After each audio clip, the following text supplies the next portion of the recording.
Do you think that we have problems in modern college football with NIL, with the transfer portal, with scheduling, with the conferences, with everything? If you think that we have some major problems and we need to really come up with some solutions, then this is the video for you.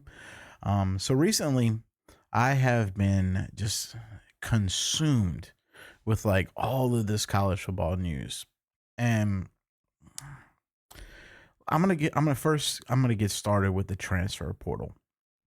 So, in the last few years, we've had a fall, like right after the season, we have the transfer portal, and then we have spring practice, and we have another transfer portal. But this year, we're only having one, and after the first transfer portal, I started hearing like a lot of rumors that what was going to happen is you're going to have players just unenroll from the school that they were at. Like maybe they lose out on the quarterback battle or whatever, and they're just gonna re-enroll in a new school outside of the transfer portal window. And I mean, basically, I to be honest, I don't think nothing could stop them from doing it. But the NCAA has come out with a new rule that says that if a school accepts a transfer outside of the transfer portal window, the head coach of that school will be suspended for 6 games.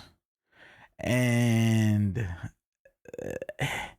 if this works, this could be a really good solution to the problem, because like the thing about it is like currently we don't really have any sort of anything that's keeping these players even at a school after they've already signed a contract with a school, right?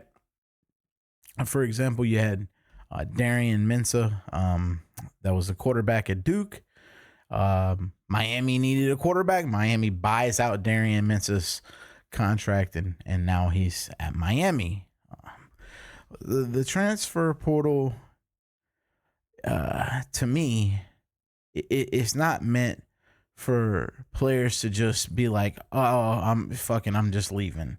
Like in the middle of the season, you're already committed to one school. You're going to another school. This is for like, like, hey, I've been at this school for a couple years. I'm not getting any playing time. Let me transfer somewhere else where I think I might get a chance to play. Or, hey, I've been at this school. Now I've graduated. I want to go try to win a championship somewhere else. Um, the transfer portal to me was not invented so that a player can say, oh, I'm making $2 million at this school. I'm going to take 4 million and go to this school. Like, I understand that it's a business, but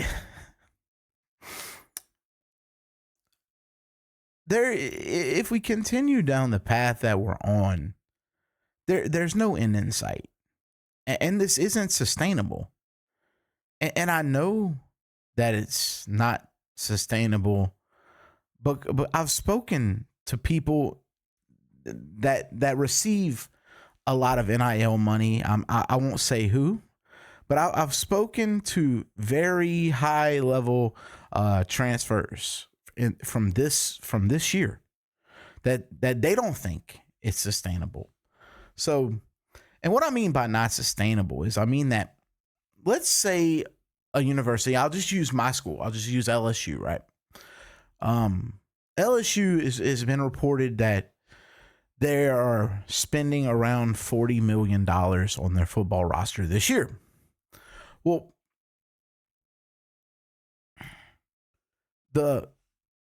that's not all the revenue share, right? The revenue share is $20.5 million. Okay. LSU, I believe, is using 75% of that $20.5 million for revenue share for football. Okay. So let's say it's like $15 million. So $15 million of LSU's revenue share is going to football. Well, if LSU is paying $40 million in NIL, that means $25 million is in some sort of third party NIL contracts. Okay.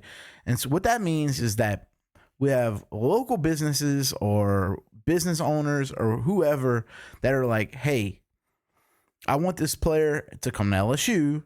We are going to basically say that he's advertising for our business. We're going to give him X amount of dollars, and then he's going to appear on like a billboard or a commercial or whatever, and then he'll come play football at LSU. Well, let's say it's a car. Let's say it's somebody that owns a car dealership or a restaurant or a law firm or whatever. And these people are saying, okay, we're going to come and let this guy that plays football advertise for us, and we're going to give him $2 million to do so, and he's going to come play for us.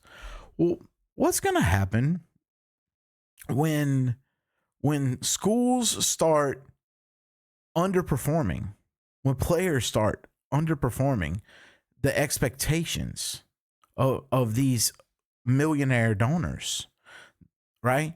What's going to happen when a school spends $40 million on a football roster and then they miss a bowl game? They go 5-7. Well, are those same millionaires going to continue to put up $2, $3, $4, $5 million, whatever that $1 million it is, to invest into the football roster for the next year? I mean, at some point, people expect a return on their investment.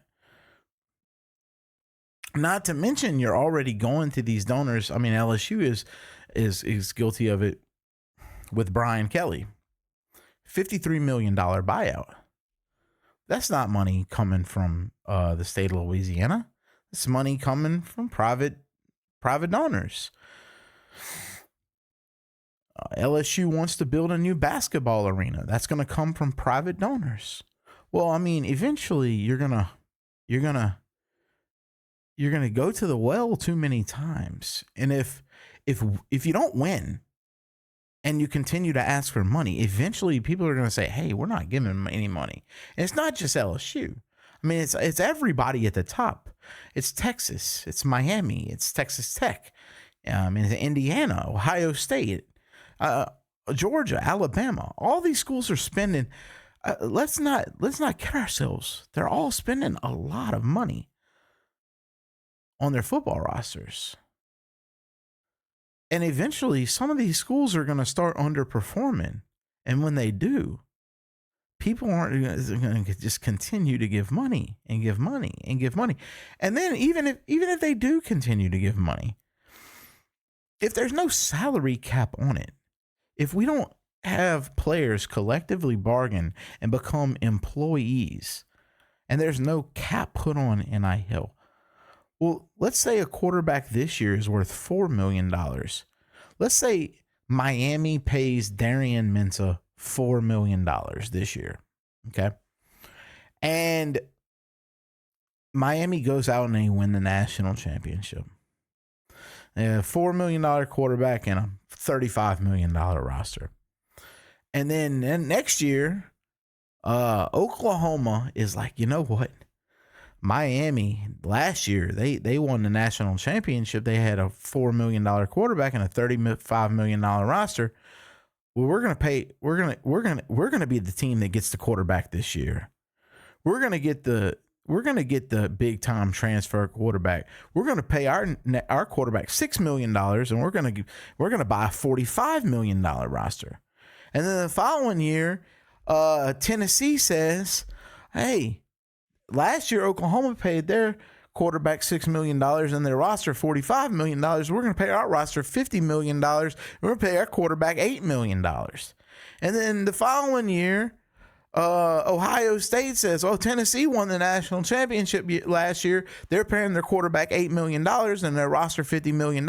Now we're going to pay our quarterback $10 million and our roster $60 million. And at what point does it stop? Because so what I'm seeing is that it doesn't stop. It doesn't stop. At some point, it has to. There's not infinite money.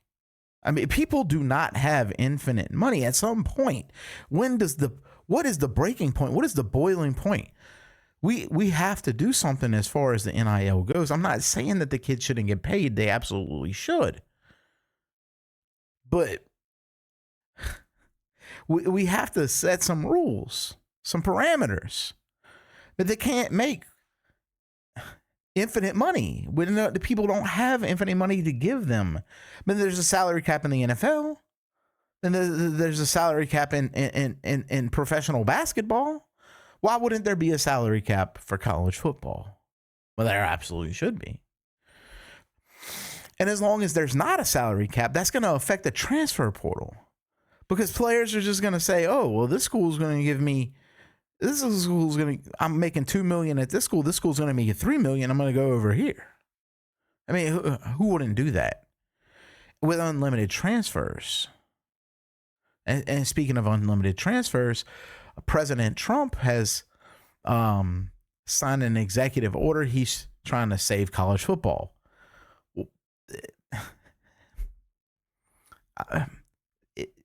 What he signed is great. I mean, a lot of it is outstanding, but it's not going to hold up. It's not going to hold up, and players are going to continue to transfer. We just had the one transfer rule, and nobody wanted it.